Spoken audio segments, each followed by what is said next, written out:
As a photo video creator, my laptop is pretty important. It lets me work on the go, which means I can boost my creative output, and it's just way more convenient than having to always work from my desktop. I'm happy to be using Apple's MacBook Pro with their new M1 chip. Everything about it is super snappy. It runs Adobe Creative Suite software like Premiere and Photoshop really well.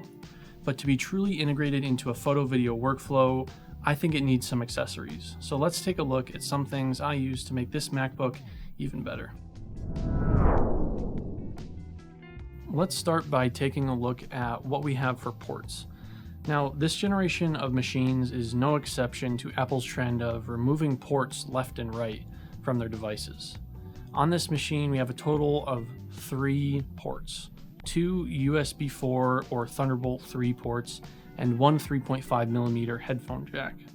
This will make it hard to use accessories like an SD card reader, any hard drives you might have, a mouse, or even running an external monitor. To fix this problem, I picked up a dongle. Now, before I talk about it, let's do a little bit of a deep dive into the rabbit hole of USB specification. The ports on the laptop are branded as Thunderbolt 3 or USB 4.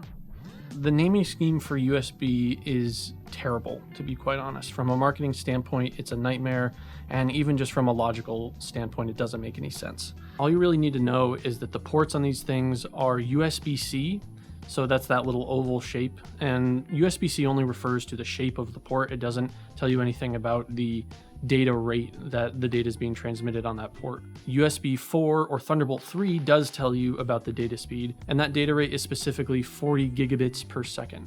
So this is something you want to search if you are looking for accessories for a device that has USB 4 or Thunderbolt 3. You'll want to search 40 gigabits per second so that you know that you're getting the full data rate out of your port.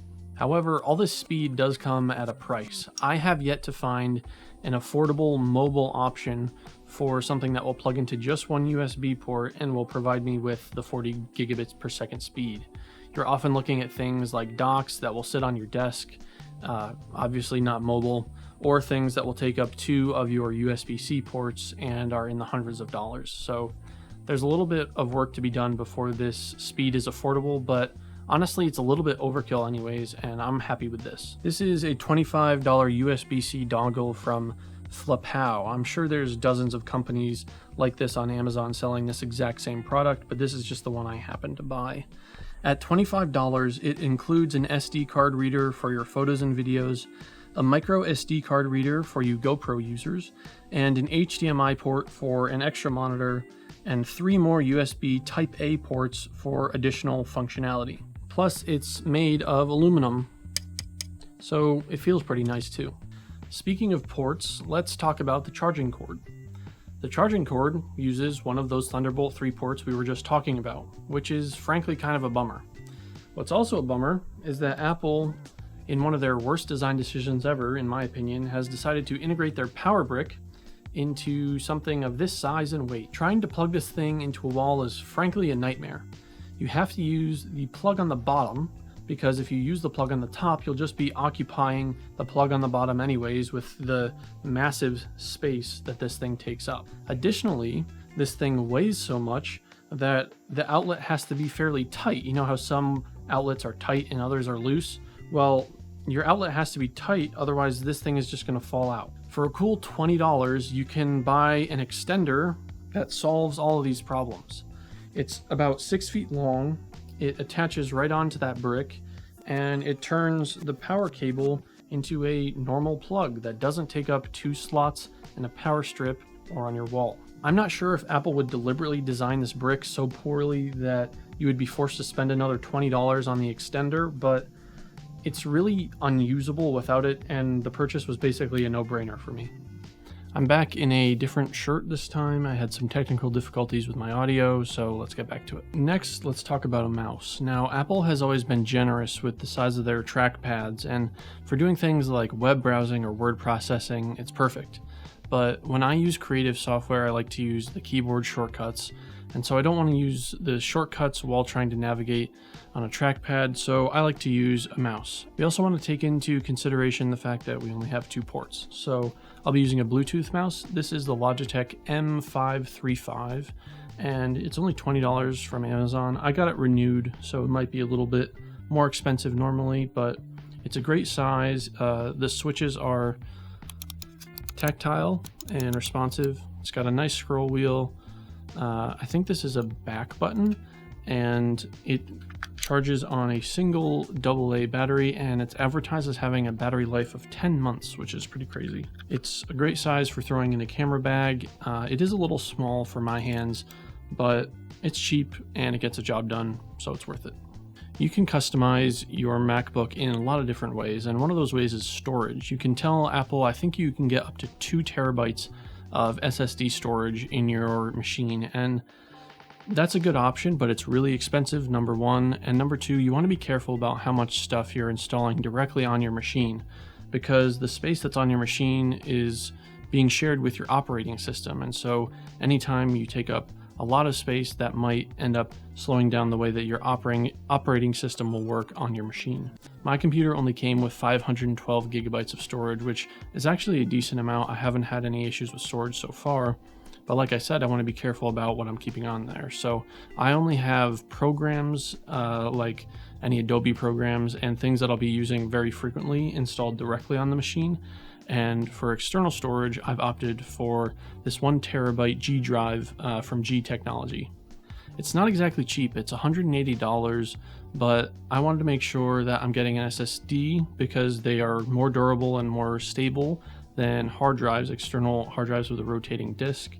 I wanted it from a brand that I trust, and so I'm willing to shell out a little bit more cash. One accessory for my drives, and that has provided a lot of value for me, is this hard drive carrying case by ESR.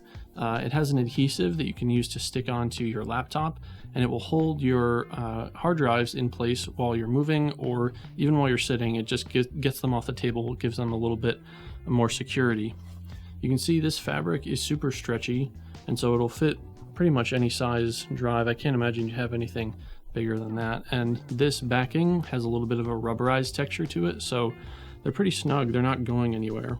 One thing you might notice is this cord. This is not the stock cord that came with my drive. The G drive ships with this tiny cord. It's like 2 inches long, and it's really not practical for any application.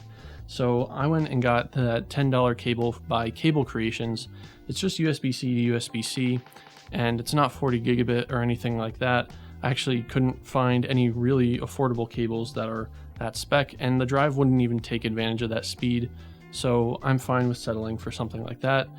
I think the drive is still super snappy despite maybe having a bottleneck from that cord.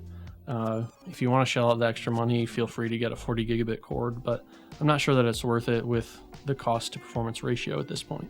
I shouldn't even set my laptop down because I'm going to show you this last accessory that I got is this black plastic hard shell case by a brand called Dongle. Donkey.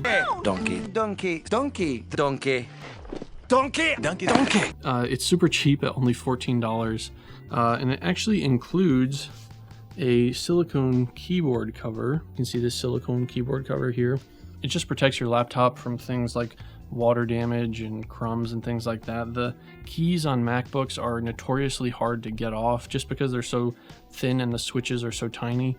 You'll probably end up breaking something if you try to get them out to clean under it. So the silicone does add a little bit of sponginess to the feel of the board, but it's something that I'm willing to sacrifice. I'm not super picky about my keyboards. So also included in the package with the case and the keyboard cover are covers for your ports. I immediately threw those away because I knew I would just lose them and they would be more hassle than they were worth. And also a screen protector for MacBook, which I also opted to immediately throw away because I didn't have that much faith in the quality of putting a screen protector that probably cost less than a quarter on my brand new $1,300 laptop. One last thing I find myself using a lot, I didn't even have to buy these actually, I had them left over, but these are the 3.5mm Apple earbuds. If you've bought an iPhone or an iPod in the past 5 to 10 years, you'll probably have a pair of these laying around, or you already have some headphones that you like using for video editing. I use these because I don't really care if they get damaged and I can just throw them into my bag really easily. So after a bit of accessory shopping, I think I have a really decent setup with my MacBook. The lack of ports is a bit of a letdown, but otherwise the performance is really great and it does everything that I need it to do pretty much perfectly. It's a huge improvement over the Samsung Chromebook that got me through a little bit of high school and all the way through college, so I'm super grateful for the increase in productivity that the MacBook has brought me. As always, thank you for watching. Leave your reactions and comments below and subscribe for more content like this. If you would like to check out any of the products that I mentioned in this video, links to each product will be in the description below. If you do choose to purchase the products at the link in the description, that will help support the channel and it won't cost you anything additional. It's a great way to get yourself some useful gear while supporting channels like this. Thanks so much for watching, and I will see you next time.